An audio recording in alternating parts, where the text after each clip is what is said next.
Bharatiya Janata party के द्वारा कार्यकर्ताओं का सम्मेलन आयोजित किया जाएगा, जिसको लेकर एक पत्रकार वार्ता का आयोजन किया गया, जिसमें भारतीय जनता पार्टी संभागीय कार्यालय रानीताल, जहां केंद्रीय मंत्री प्रहलाद पटेल ने पत्रकार वार्ता को संबोधित किया। केंद्रीय मंत्री प्रहलाद पटेल ने क्या कहा, जरा आप भी सुने। लोकतांत्रिक पार्टी भारतीय जनता पार्टी ने शक्ति स्वरूपा नवरात्रि के अवसर पर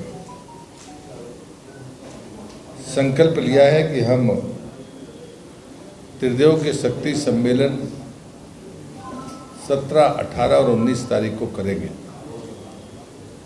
और ये सम्मेलन प्रतिज्ञा का स्वरूप लेंगे।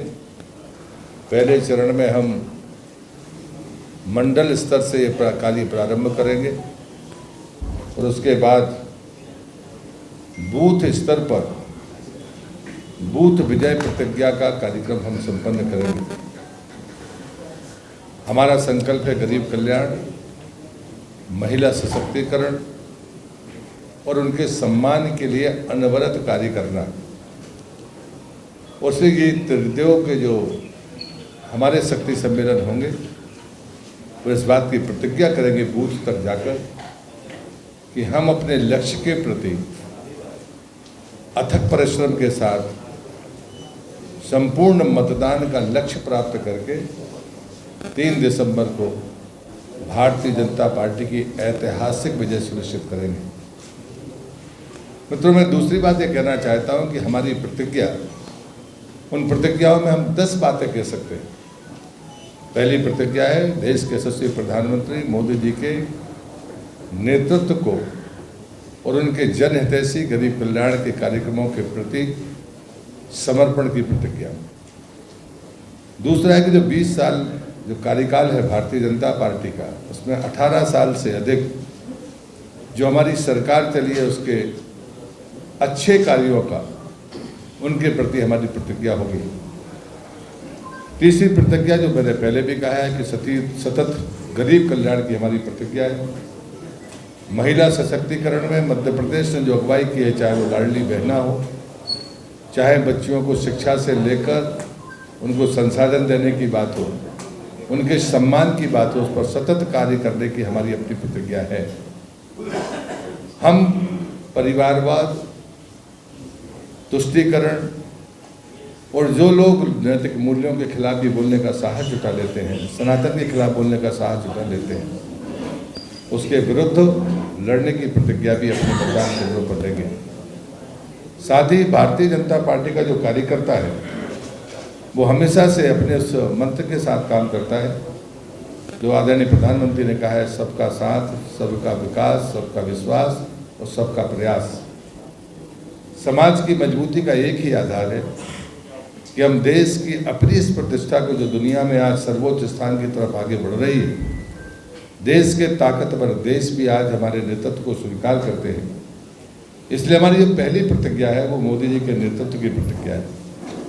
हम अपने सरकार के सुशासन और गरीब कल्याण की योजनाएं उनको लेकर मध्य प्रदेश में लगातार काम करते रहे और इसलिए ये जो त्रिदेव है ये हमारा देवतुल्य कार्यकर्ता है जो मतदान केंद्र पर बैठा है, वो इन 3 दिनों में अपने इस शक्ति सम्मेलन और बूथ विजय की प्रतिज्ञा के साथ भारतीय जनता पार्टी के विजय अभियान को आगे बढ़ाएगा।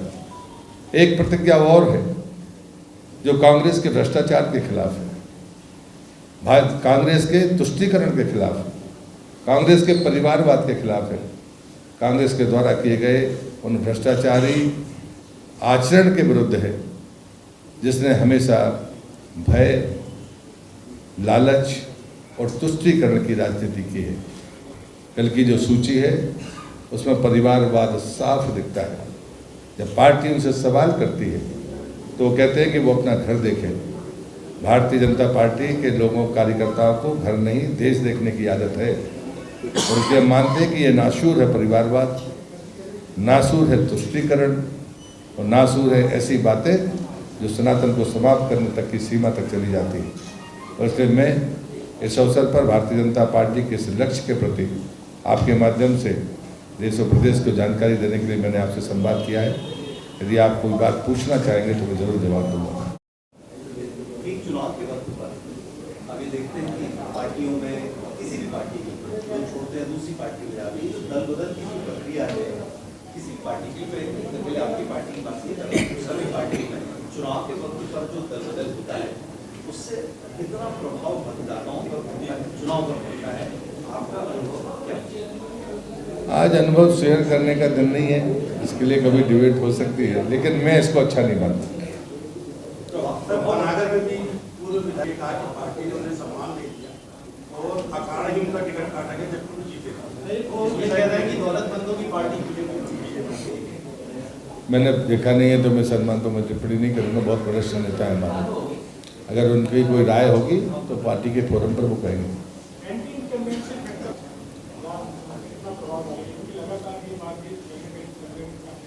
मुझे लगता है ये कांग्रेस ने परसेप्शन बनाने की कोशिश की, सच ऐसा नहीं है। मैं हमेशा अपने मित्रों से भी कहता हूँ और आपसे भी कहता हूँ, हमारे किसी दो कार्यकर्ताओं के बीच में तुलना आप करेंगे तो ये ठीक मैं नहीं मानता। अगर मेरी तुलना होनी है तो कांग्रेस के किसी नेता से हो तो फिर सही तुलना होगी। हमारे मुद्दे हो, हमारी आइडियोलॉजी हो, हमारे व्यक्ति हो, हमारी तुलना कांग्रेस के लोगों से करें, ये लोकतंत्र के लिए ताकत भी होगी। और जैसा मुझसे प्रश्न पूछा गया था कि चुनाव के समय में आया राम गया राम चलता है, ये चीज़ें अब लोग समझ रहे हैं और समय आने पर ये बहुत लोग इसके साथ खड़े नहीं होंगे, ऐसा मेरा विश्वास है। कितनी देरी हो, कहाँ पहुँच गए हैं? अरे रास्ते ही में है, 5 मिनट में कह रहे हैं। हाँ तो अपन 5 मिनट वेट करते ना, पहले नहीं पिला हुआ पानी आनी पिला चाय नारंगी नहीं, मैं क्षेत्र में बिल्कुल नहीं हूँ, तो ऐसे बीच में काम जो टाइम वो नरेंद्र भाई ने बोला हम लोग तैयार हो गए, नहीं वो पता लगा भरने के दिन ही जाइए जी।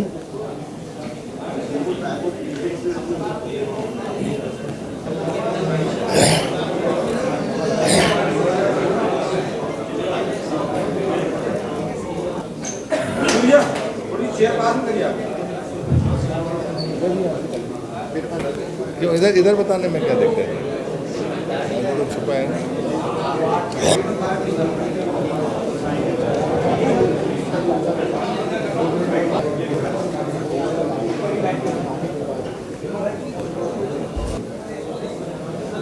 सच्ची पूछ लो कहाँ पहुँचे, कहने कहाँ पहुँचे। मुझे नरसिंहपुर की जनता पर आज से भरोसा नहीं है।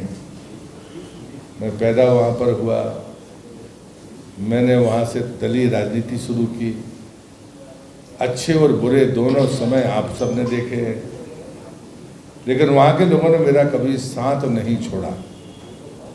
मेरे भाई वहाँ से चौथी बार चुनाव लड़कर विधायक थे और मैं जब क्षेत्र में गया तो मुझे इस बात पर गर्व हुआ कि उनकी पहचान प्रहलाद पटेल के भाई के नाते नहीं है। शायद मुझे उनकी फ़ोटो लगानी पड़ेगी कि भाई ये मेरे भाई छोटे और मैं यहाँ चुनाव लड़ने के लिए आया। ये गर्व करने की बात है और इसलिए मुझे लगता है कि उम्मीदवार, सामने वाले उम्मीदवार को मैं कभी वैसा नहीं कहता, लेकिन नरसिंहपुर की जनता पर मेरा अटूट विश्वास है और उसका एक चरित्र है, वो भय और लालच से वोट नहीं देते हैं। ये मेरी पूंजी है। इसमें अलोकतांत्रिक हमने क्या कर दिया? मुझे लगता है कि बिछाने के पहले उनकी उठ गई। हमने नहीं कहा था कि 6 महीने पहले उम्मीदवार घोषित करेंगे कमलनाथ जी, आपने कहा था पत्रकार मित्रों के बीच में, आप नहीं कर पाए क्योंकि आपको पता था कि लिस्ट निकलते ही भगदड़ मचनी है, आंधी आनी है। और इसलिए हमको अलोकतांत्रिक कहने के पीछे मुझे लगता है या तो उनका उम्र का फर्क है, अन्यथा कोई कारण तो बताएं कि उनको कहाँ अलोकतांत्रिक लग गया। जब से जो है वो सूची के बाद ये भी करिए कितना असर पड़ेगा विधानसभा चुनाव में आपके? मुझे लगता है कि भारतीय जनता पार्टी की एक नीति साफ है। विपक्ष में कौन है, वो कैसे चुनाव लड़ेगा, ये प्रदेश की जनता जानती है। बहुजन समाज पार्टी पहले भी चुनाव लड़ चुकी है, गोंडवाना पहले भी चुनाव लड़ चुकी है। कुछ लोग अपने गठबंधन बना रहे हैं, उनके जिनको INDA कहते हैं, और उनकी पार्टियां यहाँ पर अपने उम्मीदवार घोषित कर रही हैं। उसमें पार्टियों के मुझे नाम लेने की ज़रूरत नहीं है, आपकी जानकारी में है। ऐसे गठबंधन बनते और बिगड़ते हैं, ये अवसरवादी गठबंधन है।